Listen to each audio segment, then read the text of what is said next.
இந்த ட்ரெய்லர் வெளியாகி ஒரு பெரிய பரபரப்பை ஏற்படுத்தியிருக்கிற சூழல்ல இந்த நிகழ்வு மிக நிச்சயமா பார்வையாளர்களுக்கு இந்த படத்தை நிச்சயம் திரையரங்கில போய் பார்க்கணுங்கிற ஒரு பெரிய எதிர்பார்ப்பையும் நம்பிக்கையும் வழங்கி இருக்கிறது. நான் கதை எழுதி கொடுத்துட்டேன். இந்த வசனத்தில் பாதி தான் நான் எழுதியிருக்கேன், மீதி அவன் தான் எழுதியிருக்கிறான். யார் மனதையும் சிஞ்சிற்றும் கூட வேதனைப்படுத்தி விடக்கூடாது, அட்டென்ஷன் சீக் கிரியேட் பண்ணி தலைப்புச் செய்தி ஆகுவதில் எனக்கு உடன்பாடு கிடையாது. இன்றைய தினம் டிவிகேனுடைய தலைவர் அருமை தம்பி விஜய் அவர்கள் 3 படத்தில் நான் நடிச்சிருக்கிறேன். அவர் 2 படம் கேமரா பண்ணியிருக்காங்க, யூத் அண்ட் புலி. நிறையா பேர் அவரோட சம்மந்தப்பட்டிருக்கோம். ஸோ டீசர் ஒன்று வந்திருக்கு. இந்த டீசரில் தம்பி ஒரு குறிப்பிட்ட ஒரு அந்த லுக்கை மட்டும் பார்த்துட்டு ப்ரெடிக்ட் பண்ணி இப்படி ஆயிருமோ அப்படி ஆயிருமோ. நான் எனது வயசுக்கு போய் சொல்ல வேண்டிய அவசியம் இல்லை. இன்றைய தினம் வேட்புமனு தாக்கல் என்றார். TN 2026 தங்க நட்சத்திரத்தினுடைய படத்தினுடைய நாத்திக முன்னேற்ற கழகத்தினுடைய வேட்பாளர் இன்று வேட்புமனு தாக்கல் செய்தோம் என்றால் பத்திரிகையாக நீங்கள் 8ஆம் தேதி இரவு வாக்கு எண்ணிக்கை, 10ஆம் தேதி அன்றைய தினம் மக்கள் கைக்கு போய் சேர்ந்துடும். 10க்கு பிறகு மக்களின் படம் என்ன சொல்ல வரேன்னா, இன்று மதியத்துக்கு பிறகு டிவிகே வெள்ளிவாக்கம் தொகுதியினுடைய வேட்பாளர் அன்பு தம்பி ஆதவர்ஜுனா எல்லா கட்சிகளிலும் எனக்கு தம்பிமார்கள் இருக்கிறார்கள். எனது வாழ்க்கையாக ரிஸ்க் எடுக்கலாம். நான் புதிதாக பார்ப்பதற்கு ஒன்றுமில்லை. நாம் தமிழர் இயக்கத்திலிருந்து டிவிகேயில இருந்து என்று சொல்றது ஆளும் கட்சியாக திராவிட முன்னேற்ற கழகத்திலிருந்து, ஆண்ட கட்சியாக அண்ணா திராவிட முன்னேற்ற கழகத்திலிருந்து, இது 4 கூட்டணி. இப்ப 5 கூட்டணி என்று ஆரம்பித்திருக்கிறது. யாரு? சசிகலாமா கட்சியிலிருந்து சசிகலா அம்மாவும் ஐயா ராமதாஸ் ஐயா ஒரு கூட்டணி, 5வது கூட்டணி இல்லையா? 6வது கூட்டணி தமிழக வாழ்வுரிமை கழகத்தின் சார்பிலே ஒருத்தர் தம்பி வேல்முருகன் அவர்கள். வேல்முருகனுடைய உடன் பிறந்த தம்பி, எனக்கு அற்புதமான பிள்ளை.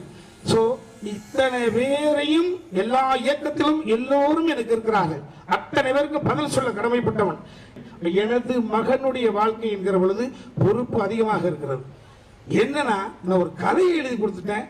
ஜென்சிட்டி என்று சொல்லக்கூடிய வகையில இந்த படைப்பை எனக்கே பிரமாதப்படுத்தி காமிச்சிட்டாப்ல. சோ தம்பி ஆதவர்ஜுனா அவர்களே, உங்களுடைய வாழ்க்கை வரலாறு இவ்வளவு விஷயங்கள் இருக்கிறது. மேலெழுந்த வரியாக கேட்ட தகவலை வைத்துக் கொண்டு ஒரு முடிவுக்கு வந்து விட வேண்டாம் என்று மட்டும் எனது அருமை தம்பி ஆதவ் அர்ஜுனா அவர்களை கேட்டுக்கொள்கிறேன். நீங்கள் உணர்ச்சி வசப்படுகிறவர். எந்த இடத்தில் இருக்கிறீர்களோ அந்த இடத்துக்கு 5 வருடத்தில் கண்ணுக்கு முன்னால தாயை தவிக்க விட்டவர்கள். ஆமா, இந்த உணர்வெல்லாம் உள்வாங்கிறவன். சோ நான் யாரை பத்தி கேட்டாலும் பதில் சொல்ல முடியும். அவ்வளவு ஆய்ந்து பார்க்கக்கூடிய இடத்தில் இருக்கிறவன் அன்பு தம்பி அவர்களே, ஆதவர்ஜுனா அவர்களே.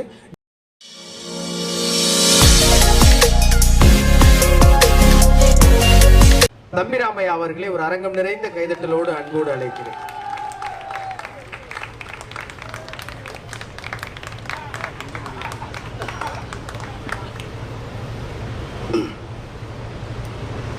பத்திரிகை, தொலைக்காட்சி, இணையதள சகோதர சகோதரிகளுக்கு மாலை வணக்கம். இது ஒரு நிகழ்ச்சியான மேடை. அது என் மகன் இந்த கதை சொல்லிவிட்டு அவன் உள்வாங்கிட்டான். அரசியல் குடும்பத்திலிருந்து வந்த காரணத்தினால் நான் கதை எழுதிவிட்டால் பத்தாது, அந்த கதையை உள்வாங்கிக் கொள்ள வேண்டும். நான் கதை எழுதி கொடுத்துட்டேன். இந்த வசனத்தில் பாதி தான் நான் எழுதியிருக்கேன், மீதி அவன் தான் எழுதியிருக்கிறான். இதில் விட்டு போன கலைஞர்களை நிறைய மேடைகள் இருக்கு, நான் சொல்லிக்கிறேன். விஜய் சந்திரசேகர் அவர்களுக்கு இது வேற ஒரு கலர் கொடுக்கும். என்ன அருமை மகள். ஆமாம், இது மேடையில் பேசுகிற பொழுது அப்படி நெகிழ்ந்தேன். என்னடா மடை திறந்த வெள்ளம் போல ஒரு ஃப்ளோவில். ஆமாம், காலம் உங்கள் அப்பா இருக்கிறதுனா மேலே இருக்கார், இறைவனாக இருந்து ஒரு முறை ஒரு வழி நடத்துகிறாரு. ஆமாம், அந்த பிள்ளையை நான் பார்க்கறப்ப சொன்னேன், ஒரு பர்பீல் சுல்தானா போல நீ நிறைய படி, மிகப்பெரிய உள்வாங்கக்கூடிய திறன் இருக்கு, மெமரி பவர் இருக்கு, மேடை ஆளுமை இருக்கு. ஸோ மல்டி விஷயத்தில் போ, பன்முகத்தன்மையோட போ அப்படின்னு. ஸோ அந்த பாப்பா அதை உள்வாங்கிட்டது. அதே போல ஒரு பரதநாட்டிய கலைஞராக ஒரு கலைஞர் தேவைப்படுகிற பொழுது கும்கி 2 ஹீரோயின் சிறுதா ரவி அதை உள்வாங்கிட்டு ஒரு பரதநாட்டிய மங்கையாக நடிச்சிருக்கிறாங்க. அருமை தம்பி முத்துக்குமார். ஆமாம், ஒரு தமிழ் உச்சரிப்புக்காகவே அந்த காலத்திலேருந்து எடுத்தோம்னா அதில் இன்றைக்கு சமீபத்தில் ஒரு தமிழை எப்படி உச்சரிக்க வேண்டும் என்ற ஒரு விஷயத்தை அடுத்த தலைமுறை பிள்ளைகளுக்கு இவனை பார்த்து பராமரிப்படக்கூடிய வகையில் அந்த அற்புதமான பிள்ளை அது இந்த படத்துக்குள்ளே வந்தது. என் அருமை மகன் கதிர், ஆதித்யா கதிர், செல்ல பிள்ளை, தங்கமானவன். நம்மளை உட்கார வச்சு நமக்கு பக்கத்தில் நம்மளுக்கு கிண்டல் அடிப்பான், நம்மளுக்கே தெரியாது. அவ்வளோ பெரிய மிகப்பெரிய. அதே மாதிரி ஜாவா சேந்தராமன், எத்தனை காட்சி தம்பி சார் சொன்னாங்களா வர்றேன். ஸோ இப்படித்தான் எல்லோருமே வந்தாங்க. ஜாவா சுந்தரேசன், அதே போல இந்த மேனேஜர் தர்புகா சிவா. நிச்சயமாக தர்புகா சிவா என்னாவே கிட்டத்தட்ட வந்து ஒரு மெலடி. இந்த படம் என்பது என்கிட்ட சொன்னான், சார் உங்க புள்ள கதற கதற காதலிக்கிறார் சார் அப்படின்னாப்ல. ஸோ இப்பவும் மேடைக்கு வர முடியாததுக்கான காரணம் அடுத்த ஒரு ரீல ஒரு கரெக்ஷன் சொல்லியிருக்கான். ஸோ இன்டர் காலேஜ் காம்படிஷன்ல என் பிள்ளை வந்து கல்லூரியில் சாங்கை சூஸ் பண்ணி ஆடிடுது. அதான் ஸோ இசை என்பது அவனுக்கு இயல்புல இருக்கு. வீட்டுக்குள்ள உட்காந்து எப்பொழுது ஒரு காட்சியை விசப்படுத்துற பொழுது அந்த கதையை உள்வாங்கிட்டதுனால தான் வந்தான். இந்த கதையை ஆஃப்டர் மேரேஜ் முதல் உமாபதி ராமையா வருகிறானே என்கிற பொழுது ஒரு தந்தைக்கு பதட்டம். இப்ப எனக்கும் அர்ஜுன் சாருக்கும் நீங்க கம்பேர் பண்ணிட்டீங்கன்னா இப்ப யாரும் தம்பிராமையாவோட மகன் சொல்றதுல. அன்னைக்கு அவங்க வீட்டுக்கு போறேன், உமாபதி பிரபண்ண பேசுற, தம்பி அர்ஜுன் மரமை எப்படி இருக்கான் ஓகே. ஸோ இப்போ ஆஃப்டர் மேரேஜ் கதாநாயகனாக இருக்கணும், மார்ஷல் ஆர்ட்ஸ் எல்லாமே கற்றுக்கிட்டாப்புல, டான்ஸர், கொஞ்சம் வெயிட் பண்ணுங்கன்ற பொழுது இப்போ எனக்கு என்ன விஷயம் அப்படின்னா, இவன் கதையை உள்வாங்கிட்டான்னு எனக்கு நல்லா தெரியும். ஆனால் தயாரிப்பாளர் சொல்லி எப்படி ஓகே வாங்கினது போல அதற்கு முன்பாகவே அர்ஜுன் சார்ட்ட போய் உட்காந்து என் மருமகளையும் உட்கார வச்சு இந்த கதையை தாங்க எடுக்க போகிறான் அப்படின்னு அவர்கள்ட்ட என் பிள்ளை தான் நான் உணர்கிறேன். பெருமையான விஷயம் தானே யார் மனசு. ஸோ இந்த அளவுக்கு அணுகுமுறை கொண்டவன் நான். யார் மனதையும் சிஞ்சிற்றும் கூட வேதனைப்படுத்தி விடக்கூடாது. அட்டென்ஷன் சீக் கிரியேட் பண்ணி தலைப்புச் செய்தி ஆகுவதில் எனக்கு உடன்பாடு கிடையாது. இதுவரை எனது வாழ்க்கையை அப்படித்தான் அமைத்துக் கொண்டேன். யார் மனசு சின்ன சங்கடத்தை கூட ஏற்படுத்தி விடக்கூடாதுன்றதுக்காக. என் மகனை என் மருமகள் வீட்டுக்கு வந்த பொழுது கூட அர்ஜுன் சாருக்கு 2 மகள்கள் தான் இருக்கிறார்கள். அவருடைய இன்சியலை போடுவதற்கு அங்கே ஆள் இல்லை. என் அன்பு மகனே உன்னை அந்த ஐஸ்வர்யா மருமகள்கிட்ட ஐஸ்வர்யா உமாபதி அப்படி இல்ல, ஐஸ்வர்யா அர்ஜுன் தான் போடணும். இது நான் கல்யாணத்துக்கு முன்னாலேயே ப்ரிப்பேர் பண்ணிக்கிட்டது. உங்க இருவருக்கும் சீக்கிரம் குழந்தை பேர், அது உங்களோட ப்ராப்பர்ட்டி. அதுக்கு உங்களுடைய பையன் உமாபதி பட்டு என்ன பேர் வைக்கிறீங்களோ. ஸோ எல்லாத்தையும் யார் மனதையும் அடுத்தவர் இடத்திலிருந்து பார்க்கக்கூடிய அளவு தான். அந்த அளவுக்கு ரொம்ப மெல்லிய மனதுக்கு சொந்தக்காரன் நிச்சயமா என் கூட. ஆமா, யாரும் எந்த முடிவிலையும் சின்ன சங்கடத்தை கூட ஏற்படுத்தக்கூடாது. அந்த அளவுக்கு இருக்கக்கூடியவன். இந்த கதையை எந்த அளவுக்கு யார் மனசையும் கோபப்படுத்தக்கூடாது, சங்கடப்படுத்தக்கூடாது, அந்த பொறுப்புணர்வோடு எழுதப்பட்டது. ஆமா, இதுல இன்றைய தினம் டிவிகேனுடைய தலைவர் அருமை தம்பி விஜய் அவர்களோடு 3 படத்தில் நான் நடிச்சிருக்கிறேன். அவர் 2 படம் கேமரா பண்ணியிருக்காங்க, யூத் அண்ட் புலி. நிறைய பேர் அவரோட சம்மந்தப்பட்டிருக்கோம். ஸோ டீசர் ஒன்று வந்திருக்கு. இந்த டீசர்ல தம்பி ஒரு குறிப்பிட்ட ஒரு அந்த லுக்கை மட்டும் பார்த்துட்டு ப்ரெடிக்ட் பண்ணி இப்படி ஆயிருமோ அப்படி ஆயிருமோ. நான் எனது வயசுக்கு போய் சொல்ல வேண்டிய அவசியம் இல்லை. இன்றைய தினம் வேட்புமனு தாக்கல் என்றார். TN 2026 தங்க நட்சத்திரத்தினுடைய படத்தினுடைய நாத்திக முன்னேற்ற கழகத்தினுடைய வேட்பாளர் இன்று வேட்புமனு தாக்கல் செய்தோம் என்றால் பத்திரிகையாக நீங்கள் 8ஆம் தேதி இரவு வாக்கு எண்ணிக்கை அன்னைக்குதான் ஓட்டுப்பதிவு. நீங்க பார்த்துருவீங்க, நீங்களே சொல்லுங்க. இது 8ஓ 9ஓ தயாரிப்பாளர் ஐயா சொல்லுவாங்க, தம்பி ஸ்ரீநாத், EP உமாபதிலாம் சொல்லுவாங்க. ஸோ அன்றைய தினம் நீங்கள் பார்க்கிற பொழுது அன்றைய தினம். ஸோ 10ஆம் தேதி அன்றைய தினம் மக்கள் கைக்கு போய் சேர்ந்துடும். 8 வரைக்கும் தான் எங்களுடைய படம். 8க்கு பிறகு உங்களுடைய படம், 10க்கு பிறகு மக்களின் படம். என்ன சொல்ல வரேன்னா, இன்று மதியத்துக்கு பிறகு TVK வெள்ளிவாக்கம் தொகுதியுடைய வேட்பாளர் அன்பு தம்பி ஆதவர்ஜுனா. எல்லா கட்சிகளிலும் எனக்கு தம்பிமார்கள் இருக்கிறார்கள்.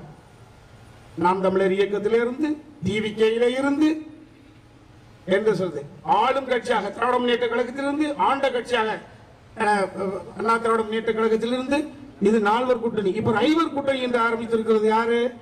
சசிகலாமா கட்சியிலிருந்து, சசிகலா அம்மாவும் ஐயா ராமதாஸ் ஐயா ஒரு கூட்டணி, 5வர் கூட்டம், 5வது கூட்டணி இல்லையா?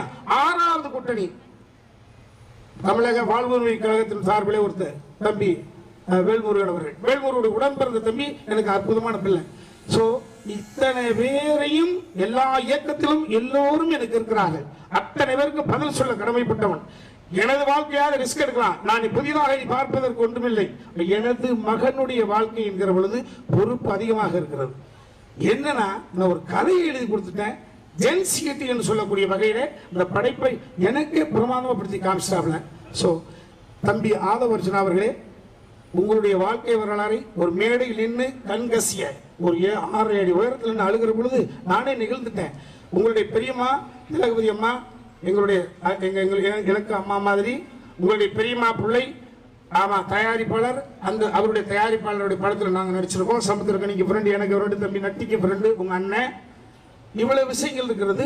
மேலெழுந்த வரியாக கேட்ட தகவலை வைத்துக் கொண்டு ஒரு முடிவுக்கு வந்து விட வேண்டாம் என்று மட்டும் எனது அருமை தம்பி ஆதவ் கிருஷ்ணா, ஆதவ் அர்ஜுனா அவர்களை கேட்டுக்கொள்கிறேன். நீங்கள் உணர்ச்சி வசப்படுகிறவர், எந்த இடத்தில் இருக்கிறீர்களோ அந்த இடத்துக்கு 100% விசுவாசமாக இருக்கக்கூடியவர்கள், மிக செயல்படும் வீரன், ஃபிட்னஸ். 5 வருடத்தில் கண்ணுக்கு முன்னால தாயை தவிக்க விட்டவர்கள். ஆமா, இந்த உணர்வெல்லாம் உள்வாங்கிறவன். ஸோ நான் யாரை பற்றி கேட்டாலும் பதில் சொல்ல முடியும், அவ்வளவு ஆய்ந்து பார்க்கக்கூடிய இடத்தில் இருக்கிறவன். அன்பு தம்பி அவர்களே, ஆதவ அர்ஜுனா அவர்களே, நீங்கள் சங்கட்டப்படக்கூடிய வகையில இந்த படம் ஒரு நூல் அளவு கூட இருக்காது. இதையா நாம் சங்கட்டப்பட்டு விட்டோம் என்று நீங்களே எனது நம்பர் தேடி அண்ணா அப்படி என்று பேசுவீர்கள். அப்படித்தான் இந்த படம் இருக்கும் என்று ஒரு சிறு விளக்கத்தை மட்டும் இந்த இடத்தில் கொடுத்து கொண்டு, அன்பிற்குரிய பிரஸ் மீடியா, எனது மகன் போராட்டத்தில் என பல வருடங்களாக போராடி பயணம் போய்கிட்டே இருக்கும். இந்த படத்தை நிச்சயமாக 8ஆம் தேதி இரவு எனது அன்பு சகோதரிகளும் சகோதரர்களும் படத்தை பார்த்து முடித்த பிறகு எனக்கு வீட்டுக்கு ஃபோன் பண்ணுவீங்க. அந்த நம்பிக்கை எனக்கு இருக்கிறது. Excellent fun. அவன் நெப்போட்டிசம் கான்செப்டில் போய்விடக் கூடாது என்பதற்காக ப்ரீவியஸ் நிறைய இயக்குநர்களிடம் அவரை நான் ஒப்படைத்தேன். நான் கூட இயக்கினேன். எங்கும் அவன் சரி, அவர் எதிர்பார்த்து நடக்கவில்லை என்கிற பொழுது தொழில்நுட்பம் இசையா, அன்பு தம்பி ஒயிட் லோட்டஸ் உடைய ஓனர் முன்னாடி பார்ட்னர் தம்பி சுகுமார், மைனா கும்பியப்படுத்தினுடைய கேமராமேன், அண்ணே என்னென்ன தம்பி சிஜினா இவ்வளவு நாலேஜபிளா இருக்காப்ல, தர்புகா சிவா. இதுதான் ஒரு தந்தைக்கு கொடுக்கக்கூடிய ஒரு மகிழ்ச்சியை கொடுத்துருக்கிறோம். அந்த மகிழ்ச்சி நீங்களும் உணர்கிற பொழுது எனக்கு மகிழ்ச்சியாக இருக்கும். நன்றி சார். ஒரே ஒரு கேள்விக்கு மட்டும் நீங்க பதில் சொல்லணும். நிறைய திரைப்படம் பண்ணிருக்கீங்க, நிறைய திரைப்படம் நடிச்சிருக்கீங்க, நிறைய பேர் கூட வேலை செஞ்சிருக்கீங்க. முதல்ல நீங்கள் பெற்ற மகன் ஆக்ஷன் சொல்லி நடிக்கிறப்ப அந்த உணர்வு எவ்வளவு மகிழ்ச்சியா இருந்தது? ஆமாவா, அரசியல்வாதி, தொழிலதிபர்கள், சினிமாக்காரர்கள் அப்பனும் மகனும் சேர்ந்து செய்வது என்பது ரொம்ப கொடுமை. இன்றைக்கு கூட ஒரு தலைப்பு செய்தி வந்திருக்கும், மகனுக்கு தான் சீட்டு கொடுத்துருக்காங்க, ஆனா அப்பா பிரச்சனை பண்றாரு, கேள்விப்பட்டிருப்பீங்க. ஸோ அப்பாவும் மகனும் சேர்ந்து செய்யறது அது அந்த அளவுக்கு என்னை நான் அதை விட அவன் பக்குவப்பட்டிருக்கான். நான் எமோஷனாலும் அவன் பேலன்ஸ் ஆகிக்குவான். அவன் எமோஷன் ஆகிறதுக்கான வாய்ப்பே கிடையாது, வாய்ப்பு இல்லை. அவன் கோபம் இல்லாத அளவுக்கு சகிப்புத்தன்மையோடு எங்களை டீல் பண்ணான். அது எம்எஸ் பாஸ்கர் மாமா அவர்களுக்கும் தெரியும், இளவரசருக்கும் தெரியும். ஸோ அந்த மெச்சூரிட்டி அவன்கிட்ட வந்துருச்சு. எனக்கு என்ன, எனக்கு 20களில் வந்த மெச்சூரிட்டி அவனுக்கு 30களில் வந்துருக்கு, அவ்வளோதான். நான் சுயமாக வந்தவன், அவன் ஒரு சப்போர்ட்டில் வந்தவன், அவ்வளோதான். இதான் உண்மை, இதான் டிராவல். எந்த தந்தையரும் சுயமாக மேலே வந்து கொண்டிருப்பவர்கள் ஒரு 15 வயதில் நாம பெற்ற மெச்சூரிட்டி நமது பிள்ளை பெற்றுவிட வேண்டும் என்று எதிர்பார்க்க முடியாது. ஸோ அவன் அந்த மெச்சூரிட்டி அடைஞ்சிட்டான். ஸோ அந்த வகையில் அவனோட ஒர்க் பண்ணுற பொழுது நான் எல்லாத்தையும் கொடுத்துட்டேன். அவன் டேஸ்ட் டோட்டலாக ஒதுக்கிட்டேன்ல. நான் இன்னும் சொல்ல போனால் பாதி காட்சிகளுக்கு மேலே நான் சிம்மதேவனுடைய படத்தில் இருப்பேன். அதெல்லாம் தம்பி இவர் பேசுவார், ஹீரோ பேசுவார். ஸோ அதனால் எந்த பிரச்சனையும் கிடையாது. ஆமாம், தம்பி பிஜி முத்தையா சொன்னீங்க, தம்பி ராமையண்ணன் படம் அழைச்சி கொடுத்த உடனே எனக்கு ரவுண்ட்ஸாக கண்டினியூவாக படம் உருவாகுதுன்னு. அது அப்படி அல்ல, அது உங்கள் திறமைக்கான விஷயம். அது என் தாய் தந்தை எனக்கு கிட்ட ஆசீர்வாதம். அந்த ஆசீர்வாதத்தில் உங்களுக்கு கொஞ்சம் கிடைச்சிருக்குன்னு நினைக்கிறேன். நன்றி.